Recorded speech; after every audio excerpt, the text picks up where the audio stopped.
Warning: this video contains a lot of passion of both positive and negative nature. Watch at your own risk.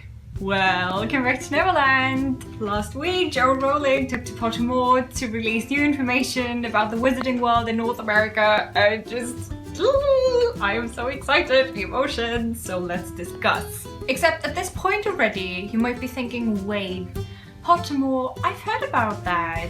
Isn't that the place where JK Rowling every now and then will release new short stories? Nope. No. Pottermore is a very official website created with the help of Jo Rowling in 2011.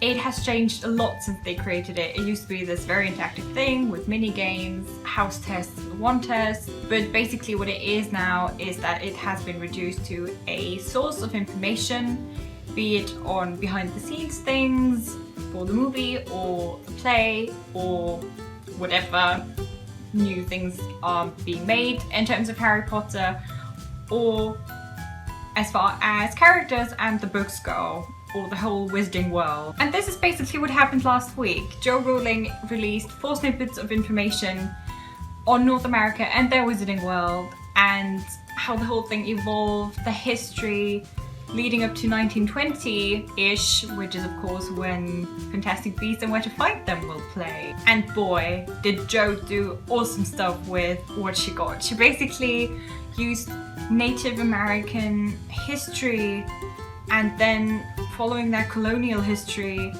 and built into her world, into her logic of magic, and as it always has, it just works so well. So basically she used this as foundation to explain everything else going on from then on, like historical developments, starting with Puritanism, you know, with Puritans obviously hating anything supernatural, over to a group that she invented called Scourers, which were basically a very radical wizarding law force that ended up becoming quite corrupt and even taking part in the Salem witch trials. But then later on she also goes into detail about the American political system, which made the clash between muggles, or as Americans there call it, nomads, and witches and wizards a lot bigger than it would be in the UK or in Europe in general, in Europe wizarding world. So all of that is just absolutely awesome for people like me to read.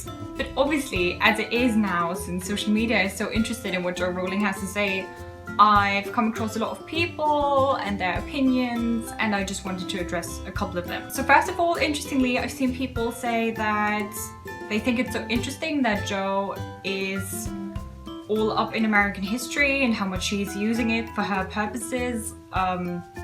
There's people who find that good and bad. Either way though, she's always done that. Like, if you have a look at the Harry Potter series, there are a lot of references to, you know, World War I and World War II once you know when the things play, which you can figure out really quickly. Especially in Fantastic Beasts, you have a lot of mythical creatures that are said to have originated in the UK. So really, she never purely came up with things on her own, but she had to look at history, at folk tales, at mythical creatures from different areas, and she had to look at how to incorporate them into her wizarding world. And I think really that's just what she's doing now with the US, and I think it's awesome. And I think that brings me to another issue that I've encountered on the internet. I can't believe I'm talking about this in a video that just people can see, because it's kind of dangerous territory. But I've seen a lot of Native Americans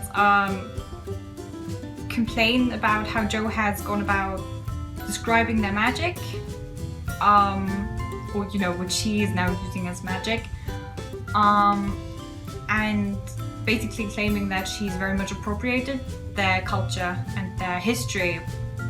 What I want to say first off is that it's so important that people voice these things, because I think as a person from Europe especially, probably also the UK, right? You don't really know. I mean, obviously we all learn in history how Native Americans have been treated very poorly in the US, but we can't quite grasp it, right? We can't quite grasp still the racism and the ignorance that Native Americans up until this very day experience, right? We don't really see it. So I'm sure when Jo went about incorporating Native American beliefs and traditions and history into her own world. It's a very difficult issue, but I do think that she was not coming from a bad place there. I think she wants to be very respectful of Native American traditions. I think it's good that people are voicing their concerns, and I really think that she and any writer really should learn from this. I'm just a bit sad that Jo or like anyone of her management has not at all answered to these complaints. Either way, all in all, I'm really excited about what's going on right now. I thought the way they set up the whole release of those snippets was amazing. Their marketing is getting really good. It just makes me get so excited for Fantastic Beasts, and I can't wait for everything to happen. I just can't wait for my favorite world in the entire universe to continue. Anyway, please let me know in the comments what you think about everything I've said. Are you just as excited about Fantastic Beasts as I am? Were you super happy about the new information that we got on the magical world in North America? Or are you kind of annoyed? Are you fed up with everything we're getting? I don't know how to spin this because I think everything we got was awesome. Please let me know in the comments. Like my video if you liked it, subscribe if you want to see more of me, follow me on Twitter or on Tumblr if you want more news on children's media or my videos, and thank you so much for watching. Bye!